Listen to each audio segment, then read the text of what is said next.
মুক্তির মহানায়ক আদরণীয় শ্রী বিপ্লব কুমার মহোদয়কে সংবর্ধনা দেওয়ার জন্য সম্মাননা জ্ঞাপন করার জন্য ওনারা সারি সারিভাবে দাঁড়িয়ে আছে।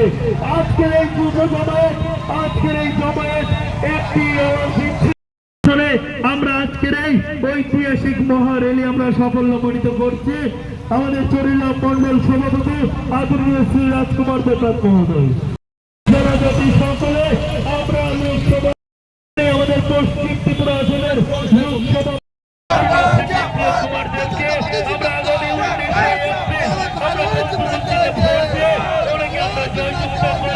আমরা পবিত্র লোকসভা আসনে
ভালো আছে না নাও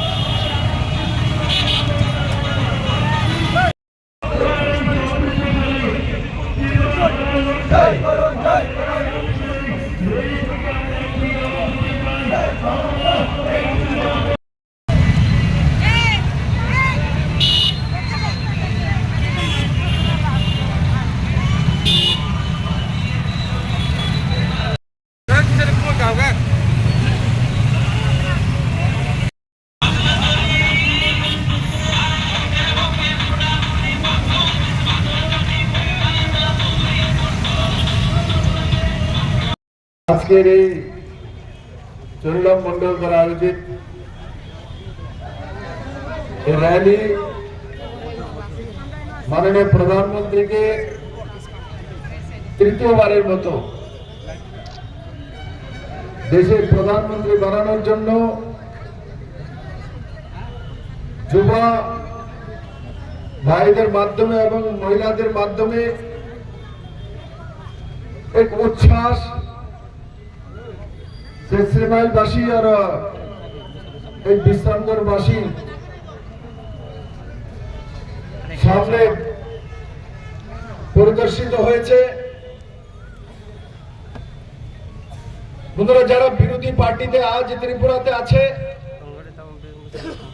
সে ত্রিপুরা মাথা ভারতীয় জনতা পার্টিতে আগে যোগদান করে দিয়েছে এবং আমাদের সঙ্গে মন্ত্রিসভায় চলে এসেছে মহারাজ প্রদ্যোৎ কিশোর মানিকের পার্টি। আইপিএফটি আগে থেকে আমাদের সঙ্গে আছে, শুক্লাচরণ নোয়াতিয়া মন্ত্রী আছেন। ওনারা যখন চলে এসে তখন সিপিএম এর স্থান হয়েছে ত্রিপুরাতে অপোজিশনের জায়গায় পৌঁছানো। আর এই জিতেন চৌধুরী এখন উনি অপোজিশনের নেতা হয়েছেন আমাদের দয়ার কারণে। আর সাবরুম থেকে বিধানসভা ইলেকশনও জিতেছিলেন মহারাজ প্রদ্যুৎ কিশোর মানিক্যের দয়ার কারণে। তার জন্য আমার প্রিয় ত্রিপুরাবাসী, ভারতীয় জনতা পার্টির কার্যকর্তারা জানেন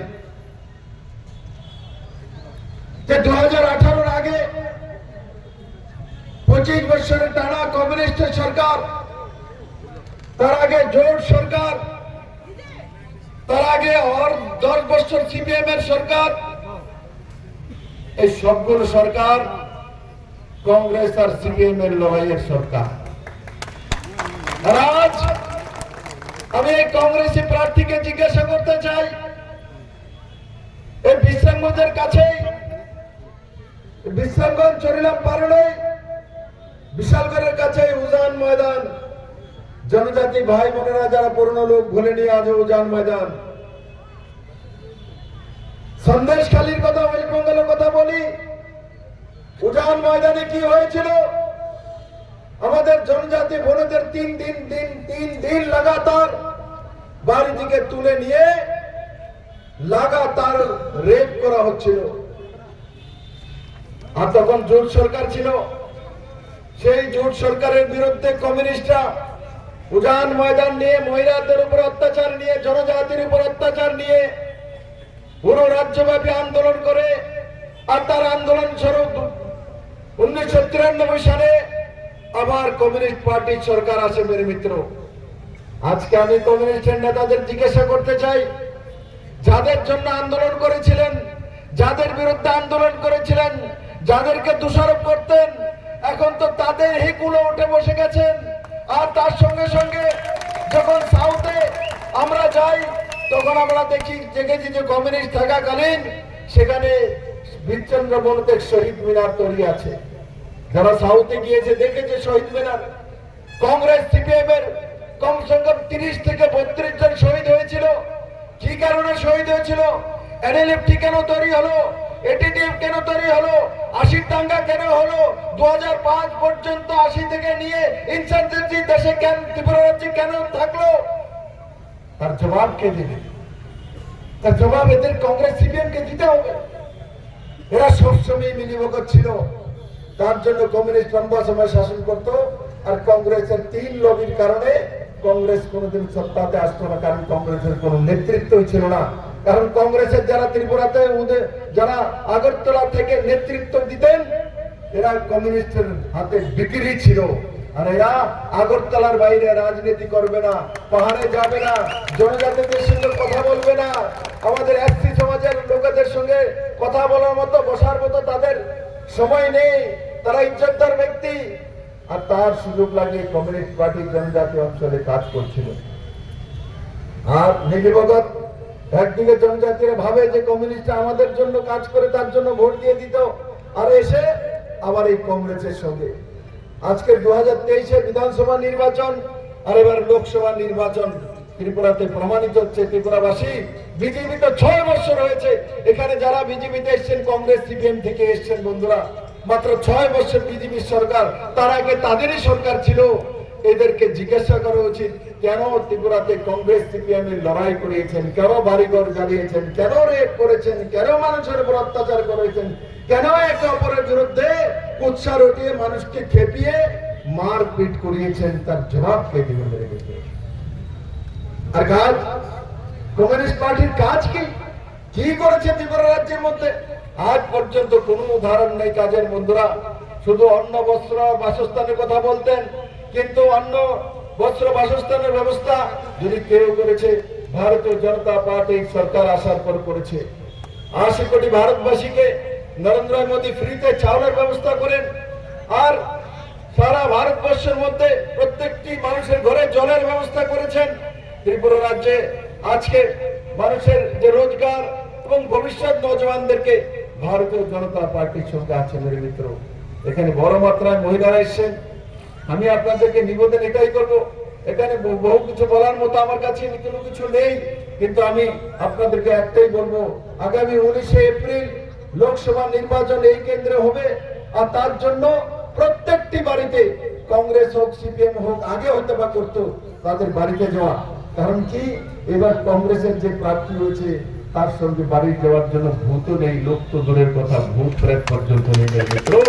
কারণ কি, এরা যে অন্যায় করেছে ৮০ দাঙ্গার কারণে হাজারো জাতি জনজাতির মৃত্যু হয়েছে এই রাজ্যের মধ্যে।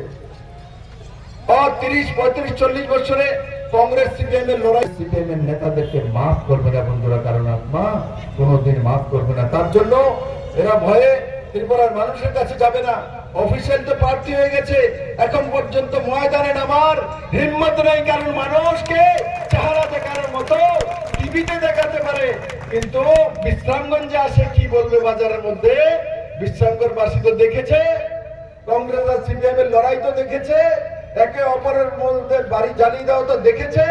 এসে ভাষণ কি দেবে, কোথায় বলবে, কাকে বলবে, কিভাবে বলবে, তাদের মুখ দেখানোর জায়গা নেই বন্ধু।